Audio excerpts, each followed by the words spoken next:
তারেক রহমানকে বহনকারী গাড়ি পৌঁছেছে গুলশান অ্যাভিনিউতে, আমরা সরাসরি যাচ্ছি সেখানে।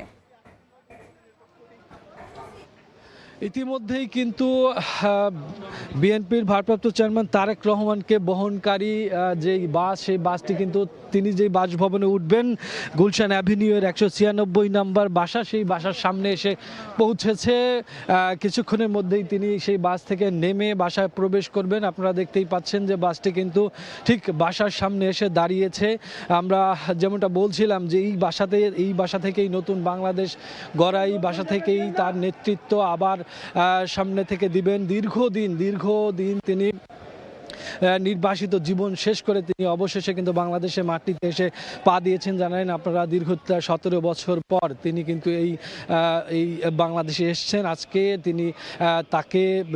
তিনি প্রথমে 300 ফিটে গিয়েছেন, সেখানেই কিন্তু তিনি নতুন বাংলাদেশ গড়ার যেই পরিকল্পনা সেটি বলে এসছেন। তিনি বলে এসছেন যে তিনি পরিকল্পনা নিয়ে এসছেন এদেশের মানুষের জন্য, এবং সেই পরিকল্পনার সাথে তরুণ প্রজন্ম দায়িত্ব নিবে। তরুণ প্রজন্মকে এই দায়িত্ব নিতে হবে নতুন বাংলাদেশকে এগিয়ে নিয়ে যাওয়ার জন্য। নেতাকর্মীদের জন্য তার নির্দেশনা ছিল নেতাকর্মীদের সাথে নিয়ে একটি সুন্দর সুশৃঙ্খল বাংলাদেশ গড়ার জন্য তিনি কিন্তু প্রত্যয় ব্যক্ত করেছেন। আপনারা ইতিমধ্যেই দেখতে পাচ্ছেন যে ঠিক যেই গুলশান অ্যাভিনিউয়ের 196 নম্বর বাসা, সেই 96 নম্বর বাসার সামনে কিন্তু ইতিমধ্যেই তারেক রহমান তিনি এসে পৌঁছেছেন। তাকে বহনকারী যেই বাস সেটি এসছে, তার সাথে যেই গাড়ি বহর ছিল সেই গাড়িগুলো আমরা দেখেছি এখানে প্রবেশ করেছে। আপনি দেখতে পাচ্ছেন যে তার বাসভবনকে ঘিরে এখানে কিন্তু কয়েক স্তরের নিরাপত্তা ব্যবস্থা রয়েছে। আপনারা দেখতেই পাচ্ছেন যে আইনশৃঙ্খলা বাহিনী তারা কিন্তু কোনোভাবেই কোনো ধরনের বিঘ্নতা ঘটুক বা কোনো ধরনের কোনো নিরাপত্তার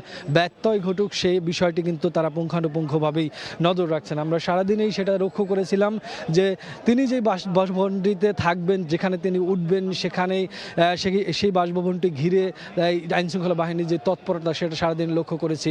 কিছুক্ষণ আগেই মূলত এখানে প্রবেশ করলেন বিএনপির ভারপ্রাপ্ত চেয়ারম্যান তারেক রহমান। তিনি জানেন যে কিছুক্ষণ আগে ছিলেন তিনি, তার যে মা বিএনপি চেয়ারপারসন বেগম খালেদা জিয়া, তিনি অসুস্থ, সেই হসপিটালে তিনি ছিলেন সপরিবারে, সেখান থেকে কিন্তু তিনি এখানে এসে প্রবেশ করেছেন। আপনারা দেখতেই পাচ্ছেন যে বাসটি কিন্তু এখন বাসভবনের ভেতরে প্রবেশ করবে। একদম ঠিক গেটের সামনে এই মুহূর্তে তারেক রহমানকে বহনকারী যেই বাসে আজকে সারাদিন তিনি শুভেচ্ছা বিনিময় করেছেন। সারাদিন তিনি লক্ষ লক্ষ নেতাকর্মী রয়েছে তাদেরকে শুভেচ্ছা বিনিময় করেছেন এই বাসে করে। এয়ারপোর্ট থেকে আপনারা দেখেছেন যে এয়ারপোর্ট থেকে তিনি 300 ফিটে, সেখানে তিনি যেই জনসমুদ্র তৈরি হয়েছিল সেই জনসমুদ্রতে তিনি বক্তব্য দিয়েছেন। সেখান থেকে তিনি এভার কেয়ারে গেছেন, এভার কেয়ার থেকে তিনি কিন্তু তার পরিবারের যে সদস্য, তার স্ত্রী ডক্টর জোবায়দা রহমান এবং তার মেয়ে নিয়ে কিন্তু তিনি এই মুহূর্তে তার জন্য যে নির্ধারিত বাসভবন থেকে নামছেন। এটি একটি নতুন বাসস্থান, যেখান থেকে তিনি নতুন করে আবার নেতৃত্ব দিবেন, বাংলাদেশের মানুষকে আবার নেতৃত্ব দিবেন। সে কথা কিন্তু ইতিমধ্যেই তিনি বলেছেন যে আপনারা আমাদের পাশে থাকবেন, আপনাদের নিয়ে নতুন বাংলাদেশ তিনি বলেছেন। তার জন্য যে 196 নম্বর বাসা গুলশান অ্যাভিনিউয়ের, সেখানে স্তরের নিরাপত্তাকারী বাহিনী। আপনারা দেখতেই পাচ্ছেন যে পুরো যেই বাসাটি, সেই বাসাটির চারপাশে আমরা দেখেছি যে নিরাপত্তা ব্যবস্থা, সেই সাথে এখন যিনি প্রবেশ করেছেন সেখানেও আমরা দেখতে পাচ্ছি যে অনেকটা দূর থেকে আপনাদের দেখাতে হচ্ছে, কেননা খুব কাছাকাছি যাওয়ার সুযোগ নেই। কেননা তিনি এই মুহূর্তে কিছুক্ষণ আগে যেই বক্তব্য দিয়েছেন সেখানে দেখেছেন যে এই মুহূর্তে তিনি লক্ষ মানুষের কাছে কতটা গুরুত্বপূর্ণ, সেই কারণেই কিন্তু তার দিকেই তাকিয়ে আছে এই যে নেতাকর্মীরা। সেজন্য কিন্তু তিনি যেমন এই রাজনীতিতে একটি নতুন সম্ভাবনাময় দিক নির্দেশনা দিবেন, সেই প্রত্যয় কিন্তু সকলের মধ্যে, এবং সেটি তিনি বাস্তবায়ন করবে বলেও প্রতিশ্রুতি দিয়েছেন। সেজন্য আমরা দেখেছি সকল শ্রেণী পেশার মানুষও তাকে দেখতে এসেছিল, যে সেই তাদের মধ্যে যেমন বিএনপির নেতাকর্মীরা ছিল পুরো বাংলাদেশে, সেই সাথে সাথে সাধারণ মানুষেরা উপস্থিতি আমরা দেখেছি। কিন্তু যেই বাসভবন এই মুহূর্তে গুলশান অ্যাভিনিউতে, সেই বাসভবনের সামনে শুধুমাত্র আইনশৃঙ্খলা বাহিনী রয়েছে এবং গণমাধ্যম কর্মীরা রয়েছে। কেননা আপনাদের কিছুক্ষণ আগেই বলছিলাম যে এই গুলশান অ্যাভিনিউয়ের 196 নম্বর বাসাকে ঘিরে যেরকম আইনশৃঙ্খলা বাহিনীর কড়া নিরাপত্তা ব্যবস্থা রয়েছে, বেষ্টনীতে রয়েছে, সেই সাথে সাথে কোনো নেতাকর্মীদেরই কিন্তু এই বাসার আশেপাশে আসতে দেওয়া হয়নি। নেতাকর্মীদের খুব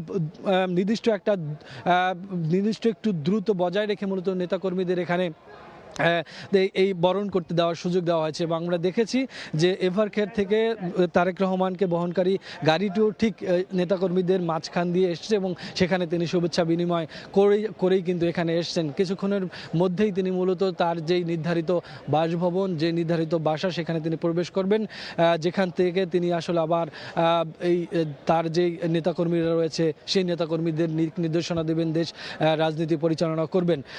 মূলত বলা যায় যে এই বাসায় এখন নতুন করে রাজনীতির একটি সুতিদাঘার হবে। সেখান থেকে নতুন করে আবার তিনি সকলের মধ্যে তিনি রাজনীতির দিক নির্দেশনা দিবেন, সেখান থেকে তিনি তার কার্যক্রম চালাবেন। আপনারা জানেন যে আজকে যে দিনভর কর্মসূচি ছিল বিএনপির,